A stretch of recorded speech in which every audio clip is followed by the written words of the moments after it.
안녕하세요. 노스바입니다. 식사는 하셨습니까? 오늘은 주택임대차 보호법이 개정이 되어 시행된다는 내용을 전해드릴 건데요.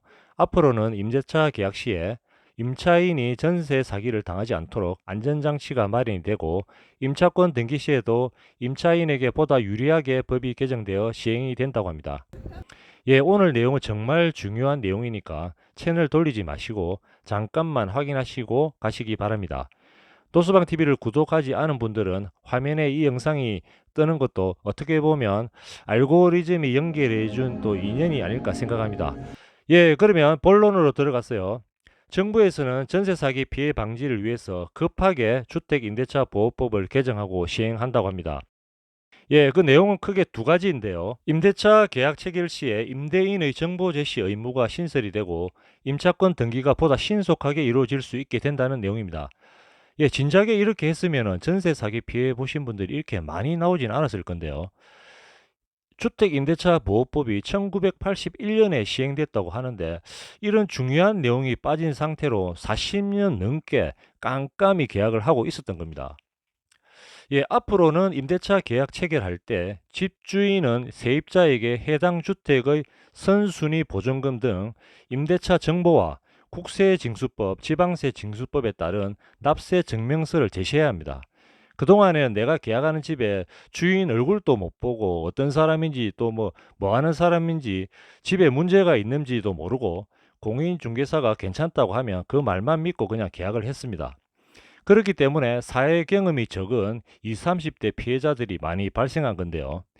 세입자 입장에서는 주인이 어떤 사람이든 계약 종료 시에 전세 보증금만 안전하게 받는다면 그게 장땡입니다. 앞으로는 임대차 계약 시 집주인에 대한 정보를 확인할 수 있기 때문에 최소한 문제가 있는 집을 모르고 계약하는 일은 없어진다는 겁니다. 그리고 두 번째로 중요한 내용인데요. 바로 임차권 등기가 보다 신속하게 진행된다는 건데요. 임차권 등기란 말이 생소하게 들리신다면 그동안 전세로 사신 분들 중에는 전세 보증금 반환에 크게 문제가 없이 사셨다는 증거입니다. 그렇지만 집주인이 전세 보증금 반환에 문제를 일으켜서 고생하신 분들은 잘 알고 계실 겁니다. 모르시는 분들도 계시니까 간단히 설명을 드리자면요. 임차권 등기는 임대차 계약이 만료된 후에 보증금을 돌려받지 못한 경우에 임차인이 단독으로 등기를 할 수 있도록 해서 거주 이전의 자유를 보장한다는 법입니다. 조금 더 쉽게 설명을 드리자면 2년 전세 계약을 체결하고 살다가 계약 종료 2개월 전에 집주인에게 계약 종료 날 이사를 하겠다고 갱신 계약 거절 의사 통보를 합니다. 그런데 집주인이 연락이 안 된다든지 계약 종료 후에도 전세금 반환을 미루고 있다면 명백한 계약 위반 사항입니다. 이럴 때 법원에 신청하는 게 임차권 등기인데요. 우선 임차권 등기가 설정이 되면 해당 주택의 등기부 등본에 임차권 등기가 되었음이 표기가 되기 때문에 새로운 세입자를 받을 수도 없고, 공인중개사 역시 해당 물건을 계약을 하지 않게 됩니다.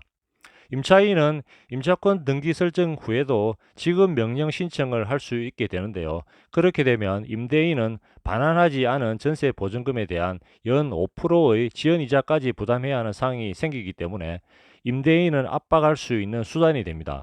그런데 문제는 임차인이 법원에 임차권 등기 신청을 하고 법원 명령이 떨어져도 임대인에게 전달되지 않으면 등기부 등본에 임차권 등기가 표기되지가 않기 때문에 이사를 나갈 수가 없다는 겁니다. 그래서 개정된 주택임대차 보호법에서는 임차권 등기 시 법원에서 임차권 등기 명령만 떨어지면 임대인에게 전달이 되지 않아도 이사를 할 수 있다는 겁니다. 만약에 임차권 등기 설정 없이 살던 집에서 이사를 나가버리면 점유권이 상실되고 우선 변제권과 대항력이 동시에 상실되기 때문에 전세금을 그냥 날리는 수가 있습니다.